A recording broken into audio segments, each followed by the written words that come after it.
Jesu ngaparidzwe. Jesu ngaparidzwe. Vamwe vaimbi vakaimba vakati Jesu ngaparidzwe kwese kwese. Jesu ngaparidzwe.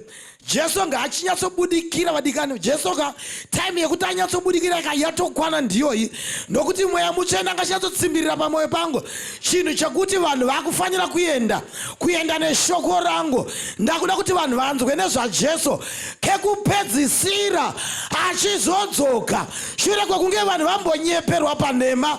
Ndakuda kuti Jesu achiuya pamusoro pemafuta, pamusoro pemvura, pamusoro petambo, tichipeta nechokwadi. Nyika yakuda kupetwa manje naJesu muridzi wayo nechokwadi.